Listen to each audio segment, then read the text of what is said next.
Today I would like to talk a little bit about tarot, two tarot cards in particular. Two that make most people cringe, or people go, oh no, not that card, not that card, anything but that card, right? Most of us don't like to look at the negative aspects of life. That's why I chose these two cards today, is to show you that even with all the negative, that we can also find positive. So the first card I'm going to show you is the original artwork. It is the Ten of Swords. In this card, you can see the man has been stabbed in the back repeatedly. Different situations or whatever has came along his path that has taken him out and left him like this. What possible positive can anybody find in this card, right? So here's where it starts. His hand. This little smallest detail of the card. He's making a symbol here with his hand that represents blessings. The Hierophant also makes this symbol. I believe it's the Hierophant. The Hierophant is the teacher, and he's bestowing blessings. So anyhow, even though this man has been shown some ugly, ugly things that the world has to offer, he still feels blessed because there's a new beginning on the other side of everything that he's been through. Sometimes we have to pull things out of our life that is no longer serving us, that's no longer there for our highest good. And we grab onto these ideas and mental concepts so tightly that we are unable to see the light, right, for what they really, really are, until we end up like this. And we're like, why did we never see what this person was, what this situation was? How did we not see this coming? Our mind is a tricky, tricky thing. We build things up so much in our mind, and we feel like that we know what we're doing, we know where we're going, we strategize, we have all of these plans laid out for how things are going to be and how they're going to turn out, and then we end up like this because we held on too tightly. Without using any reasoning or without looking at things objectively, maybe. There's a lot of reasons why every one of us has been in this Ten of Swords situation at least once in our life, and probably many, many times if I'm being honest. So, with that being said, all endings open you up to new beginnings. You use the lessons that you learned from those endings. You come out a bigger, stronger person with more knowledge because of that. Without the strife, we wouldn't have the new outlook, the new perspective of things. So Ten of Swords here, and then the Light Seer's deck, Ten of Swords, is this card. So in this one, the swords are represented by birds instead of the swords. Swords is a mental card. It reflects on thought. So for me, sometimes I feel like my thoughts, I relate to these cards sometimes, especially the swords cards with the birds. Because in my head, my thoughts feel like many, many birds just buzzing around, feathers all over the place, wind being created in my head. Right, like all these thoughts and ideas and everything that just spins up there. So in this card, she's out in this open field and she's watching these 10 birds just fly away. This is every situation, every lesson, everything that she had connected to this particular situation, right? And she's reflecting on it. She's learning from it. She's bidding it one more farewell. She's not going to live in that state, because back here, where we can't see, is her new beginning. She's looking backwards towards her past and letting all of that stuff just go and flow out of her life the way it should be, so she can bring in every new blessing that is there for her. We come across these situations often in our life, where we thought we would end up somewhere, and now that ending is not where we thought it would be. It's not in a happy place. We find that society teaches us all these things to be happy, be successful, be this, be that, right? So you wake up one day and you're like, my life is perfect, but there's something that's not quite right with it, and you find out that someone that you once loved and cared about is not who they said they were. You find out that the job that you were so thrilled to get is not all roses, and that there's a lot more negative aspects to it than you thought, and you hang on to it and hang on to it so tenaciously because you want to change it and turn it into what you thought it would be, instead of accepting and allowing it for what it is. And that's how we find ourselves in these Tens of Swords situations. The next card that I would like to talk about is a card that anytime I've received in a tarot reading, especially when I first started tarot, no, don't let me get this card. I don't want this card. I don't want to see this card. Why does this card always show up for me? Well, sometimes things have to happen. So the Tower card, we've got this tower here. The top is broken off, lightning strikes, we've got the rain. I see earthquake in this card. I know that there's no actual representation of earthquake, but I just feel like the ground, the foundation underneath us is just crumbling, and we're getting it from all areas, from above and from below, right? You got people falling, jumping, being pushed, whatever the story is behind how all these people and everything is just burning to the ground.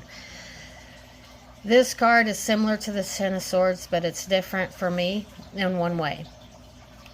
I believe the Ten of Swords, we create those situations by mentally holding on to them, while we also create the situation of mentally holding on to something after the Ten of Swords, and we don't reflect and we don't let it go. That's where the Tower comes in. The Tower is Major Arcana card. So this is spirit, this is universe, this is God, this is higher power, fate, whatever you like to call it, coming in to intervene on your behalf. They're like, you haven't moved this out of your life, we're moving it out for you, right? While you think that this is what you want, this is not what you need. I'm sure we all learned in school the difference between wants and needs. And sometimes we really want something so much that we feel like we need it, and we don't actually need those things. In life and society, we have been conditioned to go to school, get a good job, get a house, start a family, buy that brand new shiny car. Look at all these places I shop. I go get my nails done. I go get my feet done. I go do all these things. And now I'm successful, and now I'm happy because I have all these things. I have these things in my home that I like, and I have all this material wealth, and my family is thriving. I've done all the things that society says to make me successful, where here I am, successful in my comfort zone. And that's a big problem, because there's always something, not always, most people find something is still missing. Right? There's still these parts of you that are like, well, why am I not happy? I have all these things that everybody says will make me happy. I think that we have to dig into ourself to find true happiness.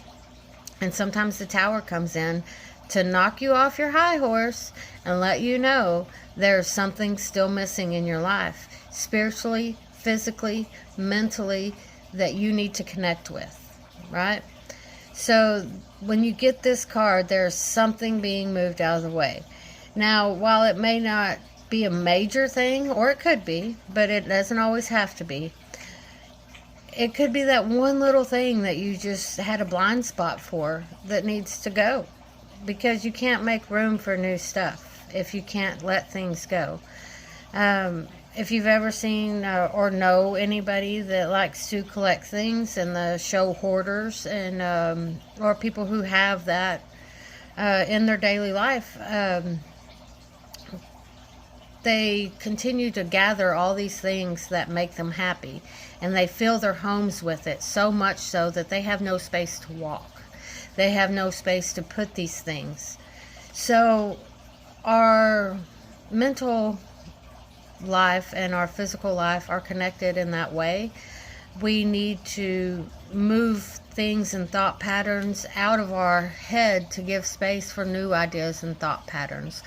Because if not, then it would just all be running out of our ears, and it would just be calamity, like the card depicts, right? So when all this calamity happens, it's moving something out of your way, something that is no longer serving your highest good. And this is the universe doing it versus you learning your lesson. Because you haven't learned your lesson, here comes the universe. I'm going to teach you and tell you this one more time. We need to listen to that. So every ending, there's also beginnings. The other Tower card from the Light Seers deck is you've got these animals here. Their home is on fire. The lightning has struck. You've got butterflies, squirrels, right? They're all like, where are we going to live? What are we going to do?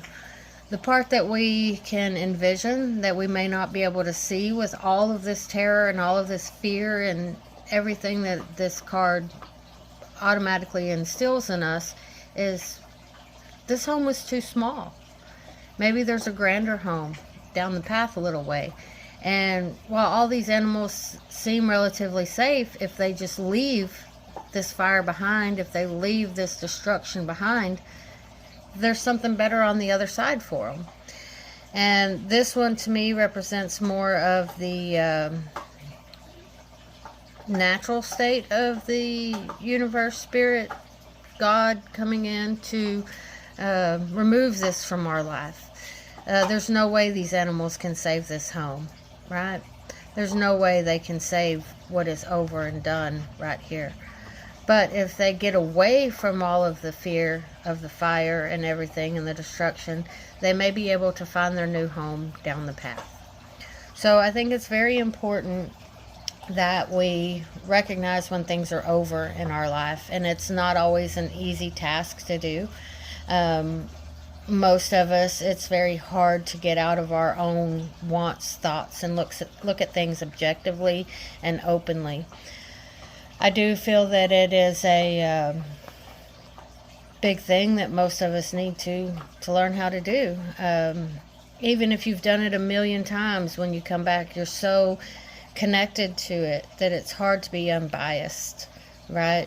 It's hard for you to actually look at it from another perspective or point of view, because you're like, I'm feeling this, I'm going through it. Well, take the I ams out of it and look at it how you would say a total stranger, or maybe even possibly someone you care about, you know, a friend or a loved one.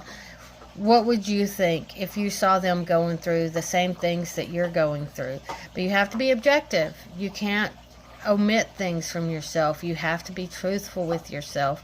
And just know that every ending is another beginning. And beginnings are beautiful. Endings, while painful and sometimes they hurt, once we process all that pain, once we process all of that resentment and fear and everything that comes along with an ending, exhale it, let it out of your life, let it go. Mentally, you're going to need to, every time you find your thoughts coming back to what happened, where did it go wrong, shut those thoughts down, take a deep breath, and move forward in your path. And when your new beginning opens up, you're going to be like, wow, this is what it was showing me. This was all of that fear and hate and anger so that I could get to this point. And now I'm actually truly happy, regardless of the materialistic things that I have or don't have. I am truly happy because I have listened and I have honored myself, and I have honored the things that are meant for me, and I have released the things that are not meant for me. Much easier said than done, I know. I think we all go through that on our own personal levels. And I hope you all enjoyed this. I hope that it made sense to you. And maybe you can see the blessings in disguise sometimes that come through in our lives. Have a good day.